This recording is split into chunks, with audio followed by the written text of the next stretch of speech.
आप देख रहे हैं अमेज नाउ।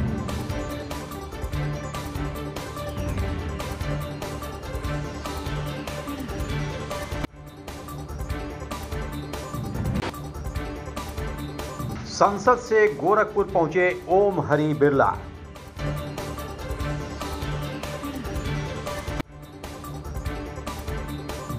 पूर्वांचल का एकमात्र उत्कृष्ट सुपर स्पेशलिटी संस्थान Shri Ram Janki Netralaya, Jubilee Road, Gorakhpur. Retina surgery, समलबाई और लेंस प्रत्यारोपण, फेको सर्जरी। आयुष्मान योजना से संबद्ध। सुविख्यात वरिष्ठ रेटिना रोग विशेषज्ञ डॉक्टर दुर्गेश कुमार। समय समय पर लगाए जाने वाले निशुल्क परामर्श शिविर में समलबाई, ग्लूकोमा स्क्रीनिंग और जांच हेतु संपर्क करें। Glaucoma and phaco expert doctor Pankhuri Jauhari से। नेत्र से संबंधित सभी रोगों के समुचित इलाज के लिए एकमात्र प्रतिष्ठान श्री राम जानकी नेत्रालय, एडी चौक, जुबली रोड, गोरखपुर। मौका था महाराणा प्रताप शिक्षा परिषद संस्थापना सप्ताह समारोह के समापन अवसर का। बतौर मुख्य अतिथि लोकसभा अध्यक्ष ओम हरि बिरला को इस औपचारिकता का निर्वहन करना था। लोकसभा अध्यक्ष ओम हरि बिरला ने तमाम मेधावी छात्र छात्राओं और प्रतिस्पर्धियों को उनके परिश्रम का सम्मान मंच से उन्हें भेंट किया। 50,000 रुपए का चेक और ट्रॉफी। इसके बाद वॉलीबॉल में तीसरी टीम विजेता लखनऊ की। हजारों निगाहें इस मौके की साक्षात गवाह बनी। कार्यक्रम की अध्यक्षता गोरक्षपीठाधीश्वर महंत योगी आदित्यनाथ ने किया। मेधावी छात्र छात्राओं प्रतिस्पर्धियों को उनकी ट्रॉफी सौंपते हुए मुख्य अतिथि बड़े ही रोमांचित और खुश नजर आ रहे थे, तो वहीं ट्रॉफी लेने वाले छात्र छात्राएं प्रतिस्पर्धी अपने आप को गौरवान्वित महसूस कर रहे थे। द्वितीय स्थान प्राप्त किया, 50,000 रुपए का चेक और ट्रॉफी मुजफ्फरनगर की टीम, शानदार वॉलीबॉल खेलने वाली। और इसके बाद तृतीय पुरस्कार गुरु गोविंद सिंह स्पोर्ट्स कॉलेज लखनऊ को सुधांशु पांडे, टीम कप्तान सुधांशु पांडे आ जाए।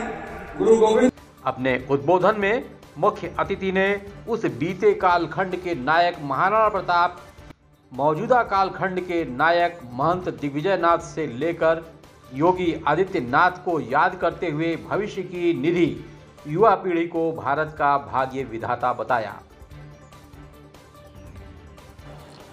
आज खुशी है कि गोरक्ष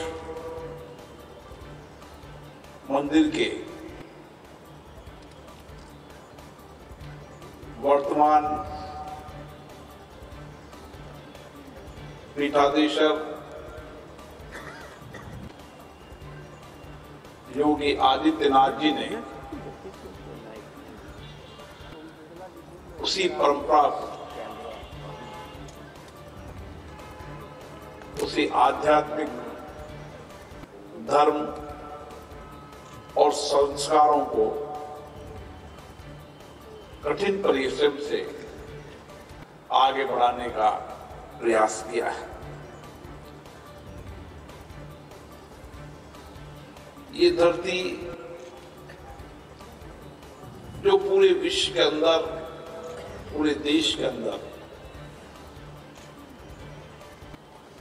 एक नाथ संप्रदाय से, जिसने गांवों के अंदर, शहरों के अंदर, दूर दराज इलाकों के अंदर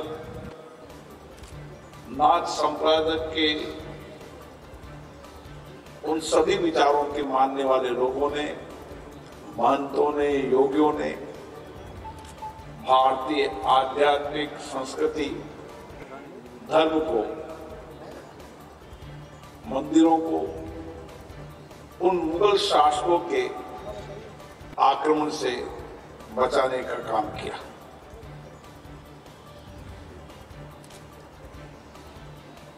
ब्रह्मलीन अवधेशानंद जी महाराज को भी मैं प्रणाम करता हूं और विशेष रूप से मैं कह सकता हूं कि एक दूरदृष्टि,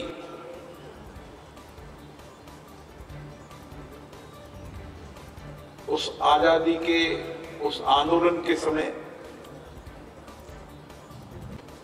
महामहिम मदन मोहन मालवीय जी ने जो विचार रखे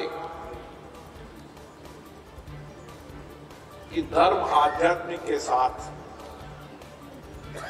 जब तक हम अच्छी शिक्षा, अच्छे संस्कार, अच्छे विचार नहीं देंगे, हम आजादी के आंदोलन की जंग जीत भी जाएंगे। अपने धर्म के साथ साथ समर्पण, सेवा, समर्पित राष्ट्र भक्ति के नौजवानों की एक फौज तैयार होना चाहिए। और इसीलिए उन्होंने महाराणा प्रताप शिक्षा परिषद के नाम से एक छोटा सा संस्थान शुरू किया और आज ये संस्थान 52 से ज्यादा संस्थाओं को संचालित कर रहा है और इसलिए इसका नाम महाराणा प्रताप रखा। महाराणा प्रताप हम सब जानते हैं कि मेवाड़ की उस धरती में पैदा होने के बाद उन्होंने स्वाभिमान के साथ देश की रक्षा करने के लिए, हिंदुत्व की रक्षा करने के लिए अपना सब कुछ न्यौछावर कर राज को छोड़कर जंगल में जाकर घास की रोटी खाकर देश के स्वाभिमान को बचाने का काम किया। इसलिए महंत दिग्विजयनाथ जी ने इस संस्था का नाम महाराणा प्रताप के नाम से, ताकि इस संस्थान में पढ़ने वाला हर नौजवान महाराणा प्रताप के जीवन, उनकी त्याग, उनकी तपस्या, उनकी स्वाभिमान से प्रेरणा लेकर एक ऐसी पीढ़ी तैयार हो जो आजादी के आंदोलन में भी सक्रिय भागीदार है, जिसमें देश के नौजवानों में अच्छी शिक्षा, संस्कार, समग्र विकास के साथ राष्ट्रभक्ति हो, देशभक्ति हो, स्वाभिमान हो। और इसीलिए उस समय की पीढ़ी को तैयार किया, जिससे आज हम कह सकते हैं कि आजादी के 75 साल बाद हम इस देश को एक विकसित राष्ट्र, एक समग्र दृष्टिकोण का राष्ट्र, जिसमें हमारा नौजवान बौद्धिक क्षमता के साथ साथ के नौजवान के पास है। और आज हम गर्व के साथ कह सकते हैं कि भारत को विकसित राष्ट्र बनाने में हमारे सामने जो नौजवान पीढ़ी बैठी है, जो बौद्धिक क्षमता से, जिसमें नए करने की सोच है, वही बदलाव लाकर इस भारत को विकसित राष्ट्र बनाने के संकल्प को पूरा करें। और इसीलिए एक समृद्ध राष्ट्र के लिए उसकी समृद्ध विरासत को याद करना, उस समय किस तरीके से महंत दिग्विजयनाथ जी ने एक समग्र दृष्टिकोण के साथ काम किया, तो हम हमारी विरासत को याद करें, हमारी समृद्ध संस्कृति को याद करें, हमारा समर्थ आध्यात्मिक धर्म और उस सारे महान व्यक्तित्व जिन्होंने उस समय नौजवानों की पीढ़ी को प्रेरणा दी, आज भी हमारे लिए प्रेरणा स्रोत हैं। स्वामी विवेकानंद हो, मदन मोहन मालवीय हो, महंत दिग्विजयनाथ हो, इन सब ने कहीं न कहीं भारत के नौजवानों को एक दिशा दी, एक मार्गदर्शन दिया। और इसीलिए हम हमारी विरासत को भी याद करें वर्तमान में और भविष्य के अंदर एक नए भारत बनाने के संकल्प को पूरा करें। आज मुझे खुशी है कि महाराणा प्रताप शिक्षा परिषद इसी तरीके से विभिन्न प्रतियोगिताओं के माध्यम से, जिसमें हजारों विद्यार्थी भाग लेते हैं, उन प्रतियोगिताओं को आयोजन के पीछे मकसद ये रहता है कि हम एक स्वस्थ कंपटीशन कराएं। उस स्वस्थ कंपटीशन के अंदर सब लोग शिक्षा के साथ अपने समग्र विकास, अपने व्यक्तित्व विकास, इसलिए यहां प्रतियोगिता चलने वाले सप्ताह के अंदर केवल शिक्षा के अंदर कंपटीशन नहीं होता। एक नौजवान के समग्र जितनी जमीन, जितने संसाधन, सब सरकार को देकर गोरखपुर में एक विश्वविद्यालय की स्थापना की। ऐसे महंत को हम आज इस संस्थापक दिवस पर याद करते हैं।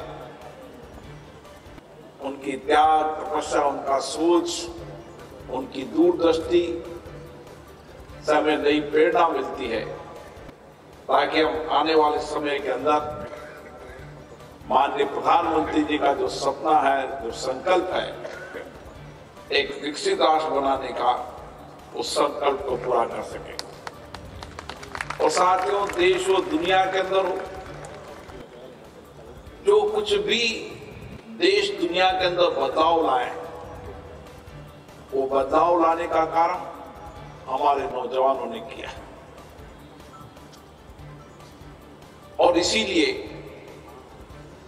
उस बदलाव करने की अद्भुत क्षमता, चिंतन, सोच, नवाचार, विचार भारत के नौजवान के पास है। और आज हम गर्व के साथ कह सकते हैं कि भारत को विकसित राष्ट्र बनाने में हमारे सामने जो नौजवान पीढ़ी बैठी है, जो बौद्धिक क्षमता से,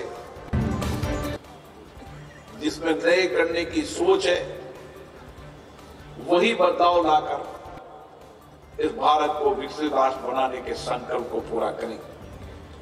और इसीलिए एक समृद्ध राष्ट्र के लिए उसकी समृद्ध विरासत को याद करना,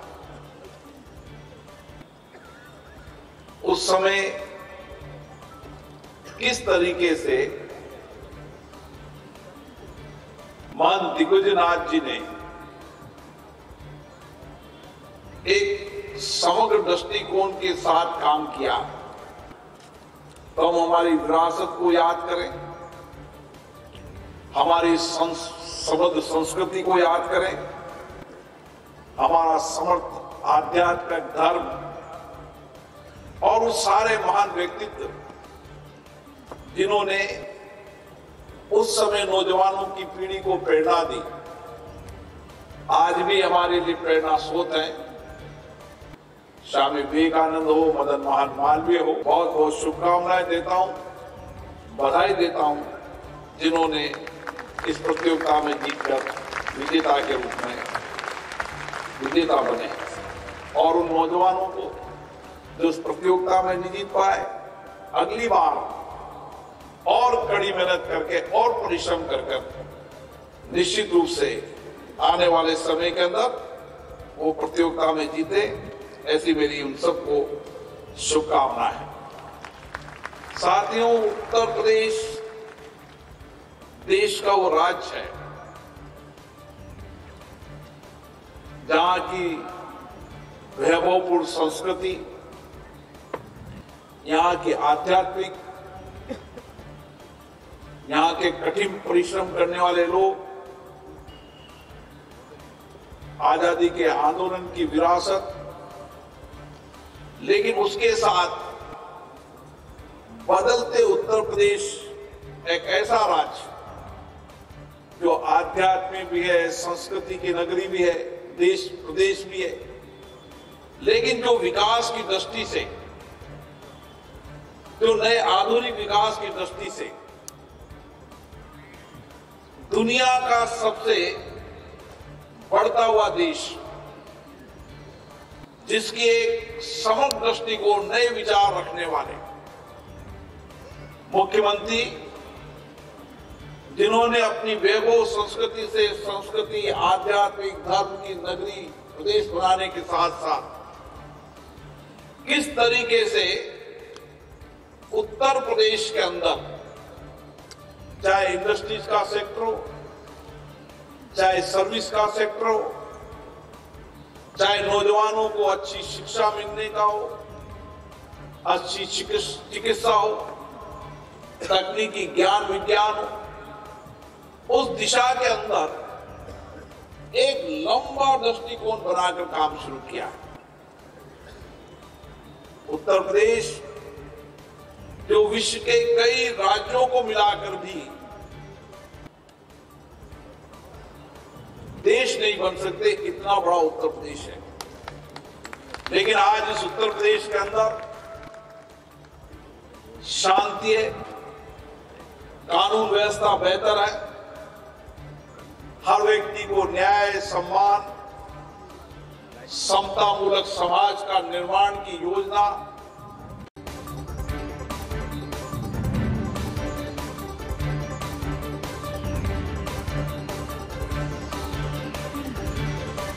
पूर्वांचल में क्वालिटी एजुकेशन और एक्सीलेंट प्लेसमेंट के लिए अनेक राष्ट्रीय एवं अंतर्राष्ट्रीय पुरस्कारों से सम्मानित KIPM GIDA Gorakhpur. Admissions open for BTech, B.Pharma, M.Pharma, MBA and Polytechnic. Now also offering BBA, BCA and BCom courses. KIPM GIDA Gorakhpur. देखते रहिए अमेज नाउ।